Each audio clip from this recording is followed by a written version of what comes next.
We're talking about fun fights, AJ. This is a fun one. We have the return of Maycee the Future Barber versus Montana De La Rosa. Now, Maycee Barber is ranked, man. Now, she's fighting Montana De La Rosa, who is unranked. But I do think that this is going to be one of those trap game scenarios right here. Even though Barber opens up as a minus 180 favorite, plus 155 comeback for De La Rosa, I think that Barber has a lot of pressure on her, brother. She went from being this highly touted, you're the next, you're going to be the youngest champion in UFC history, to you drop two in a row to Alexa Grasso and Roxanne Modafferi.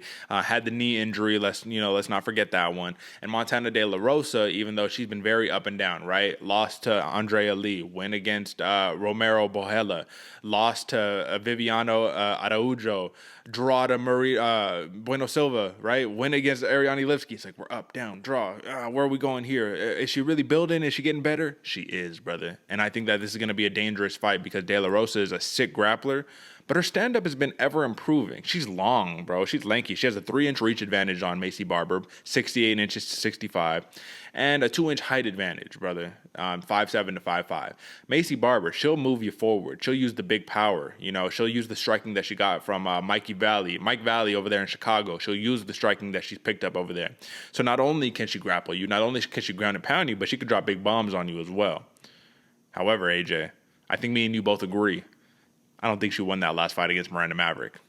I think Miranda Maverick edged it out in a split decision. So, given that you're lacking the credibility in your last win against Montana De La Rosa here, what approach is the best approach to fight De La Rosa? Because if you want to grapple her, De La Rosa is going to welcome that. She's going to say, okay, let's grapple. If you're going to strike with her, De La Rosa is long and lanky. She has a nice, crispy jab. What's the best approach to take if you're a Maycee Barber here? Yeah, I'm with you, Derek, because I see the striking as a wash. I see this one where the striking of Montana De La Rosa, the long counter strikes, the long range, staying at distance, that works really, really well, especially with Maycee Barber, who's going to be pushing forward, who's going to be going, but her hands can get a little sloppy. She can leave her hands down, and she's open to those counter strikes. Sure, Maycee Barber's the bully in there. She's going to be pushing forward. But at the same point, when you have somebody pushing forward consistently all day long, they step off that sideline and come back and crack you one. That's what Montana De La Rosa is best at. Personally, man, this was a real hard fight for me to kind of see how it goes down because who's better on the ground? Maycee Barber's really, really good, but so is Montana De La Rosa, almost more of a specialist. But when you have Maycee Barber on you and you have all that full pressure, that weight, and she's coming down with strikes, she's going smash season, it's a hard one to go because she has a gas tank, man. She's got a huge gas tank and she can keep that pressure going. Likes to pick up as the fight goes. So you think, okay, I got one on her in first round, and then she starts picking up second round, third round. Maycee Barber still on that horse, still going. It's a determining factor, man. So me personally, I think Maycee Barber, stay on the front foot, get the fight to the ground. It's a little risky. It's a little risky. Maybe stay on the front foot, strike, dip out, and then keep that pressure going. Stay up against the cage. You don't want to go to the ground against Montana De La Rosa. But even Maycee Barber, she does, and she holds her down and then beats her up. That's a motivational boost and a really, really good win. Well, how do you see this fight breaking down, Derek? Well, I see Maycee Barber doing what she does best, using that jab and then that lead, or that jab and then that rear hand power. Well, either way, because she's a switch fighter, she can do it orthodox or southpaw.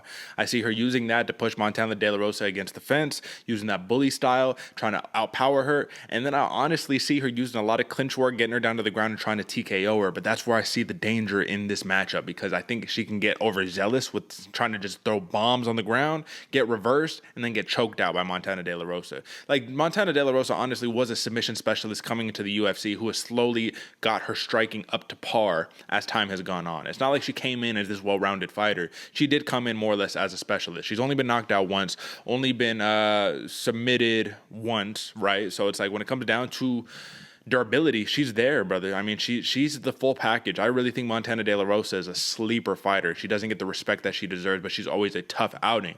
And she's more confident than ever before because in her last win against Ariane Lipski, she took her to the ground and she smashed her elbows, punches, the whole nine, man. Got her bloody, got her nasty, and just made her look like she did not want to be there at all. But then again, the frame of Ariane Lipski at 125 pounds versus Maycee Barber at 125 pounds, I think those are two drastically different 125 pounders. So when it comes down to the strength battle, I think Maycee Barber got that one in the bag. I just think that Maycee Barber needs to not be reckless. She has to be very strategic and very careful here if she does want to take the approach that she's tried and true for, man. She's 23 years old, brother. She's so young. That's the problem. Montana De La Rosa, 27, a little bit older, more experienced, right? She has, 19 career fights, and it looks like she has 8 fights in the UFC. Barber has 6 fights in the UFC. This is going to be an interesting one to play out, and I would not count out Montana De La Rosa. I do apologize because there are no prop odds currently up for the Barber De La Rosa fight, but I wonder what De La Rosa by submission would be. I think it would be pretty lofty odds, and I would like that one. Either way, AJ, who do you have in this one? Over and under is 2.5 rounds.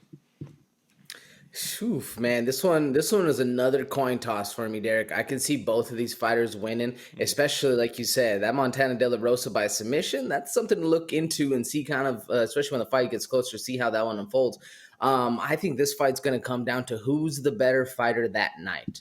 I think at 10 fights, this one's going to be split pretty close down the middle.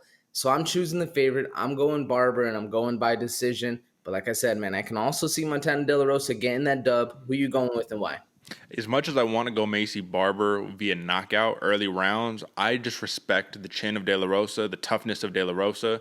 And the last time that she was finished, man, I couldn't tell you. It's not her last fight for sure, man. So I'll roll with Maycee Barber via decision on this one. Tough fought. I do think that we will see Barber in a little bit of trouble in the fight, but I think she'll be able to overcome that. So I'm rolling Maycee Barber via decision. Both of us got Barber on the board. Should be a fun one.